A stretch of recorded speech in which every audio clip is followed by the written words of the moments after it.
Yo, what's thinking, everybody? Temu here, and in this video, I'm still talking about Keep On Dancing, one of my coolest songs ever. Folks, we are doing a re-release celebration August 11th. It's coming out again on streaming, and it's going to be on a limited edition vinyl, folks, so make sure you stay tuned. Put your pre-orders in August 11th. In this video, I'm going to talk a little bit about the production journey of this song, because this part was probably the most pivotal experience that I've ever had, hands down. The most pivotal experience I've ever had as a producer, as an engineer, as a singer, as a recording engineer, as a whatever. Okay, because that whole project, the Sign-In EP, I needed to try to make something that was commercially viable. And what do I mean by that? In the most simplest terms, I needed to change the reaction of people when they heard my stuff for the first time. I needed to figure that out, because up until that point, I knew that what I was doing was good. I knew it was decent, at the very least decent, because I can hear when people would react to it, they would say, man, this could be on the radio. Maybe just a little something in this could get on the radio. Oh man, it sounds really good. This is like almost radio ready. And that would stick with me. I'm trying to figure out what is it? How do I make this work? I record the stuff, I mix the thing. What am I missing something in the mix? Am I missing something somewhere? I didn't understand what I needed to do to change that reaction from this is almost radio ready to this should be on the radio, or why is this not on the radio, right? I needed to change that reaction. That was the reaction I wanted. I wanted people to hear something that I made and they say, why is this not on the radio right now? And the Sign-In EP was single-handedly the most important pivotal experience for me to learn that process. And so I owe this very much to the engineer that I was working with at the time. So he came along and actually helped me with a few projects that I was doing with my really big band, and helped me mix a few projects and sort of kind of helped us out of a rut. All the way up until then, all I knew was that I knew proper, mic technique. I knew how to properly get things recorded into through a mixer into a computer, but that was all I knew, so to speak. I didn't understand much more than that. I didn't understand the importance of arrangement. I didn't understand the importance of taking into account how you use those mics exactly how you place those mics for the purpose of what you're trying to achieve. How do you take into account the room that you're working in, things like that. And of course, some other mixing tricks that I just didn't know at the time, right? Of course, I needed an engineer that was far more experienced than myself.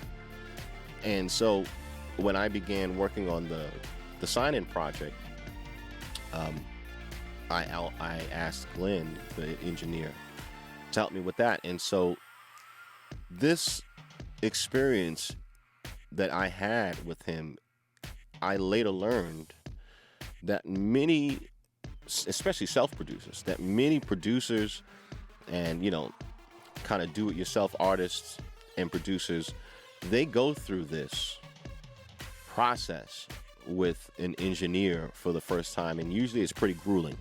It's usually not fun. It's usually very humbling. It's a very tedious process, but it is the process that takes your material from sounding almost radio ready to why is this not on the radio?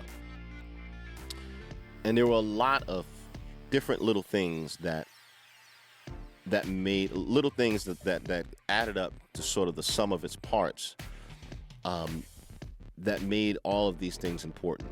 So how I was recording, the kinds of mics that we were using, where the placement of those mics, and where, the importance of my performance, Also, the importance of the quality of the sounds that I was using.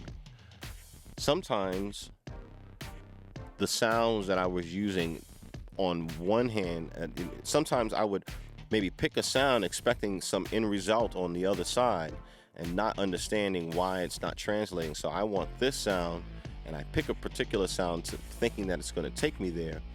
But the engineer, Glenn, will help me understand that this may not actually be the direction you want to go. On the other end, you're going to end up with something you actually don't want. And so learning these sort of processes, these little arrangement and production decision-making things, it was very humbling. And I also learned that a lot of huge artists have been through this with engineers. It was really interesting. So you'd have to kind of look around yourself to learn this. You have to kind of look for interviews from engineers and stuff like that.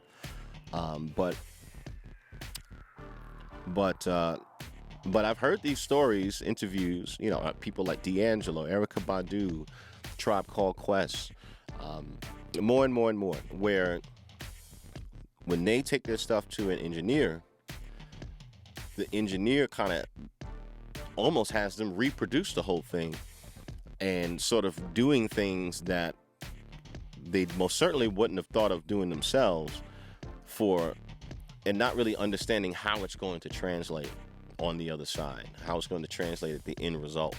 So when I look back on this, I really think about how incredibly pivotal this was for me, because I just did not understand what it took to get that commercial sound.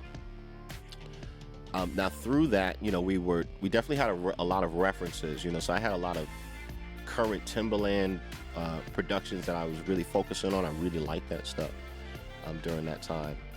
And the other big focus for us sonically was Michael Jackson's work. Pretty much all of his stuff was just sonically superior to damn near everything. Almost still is.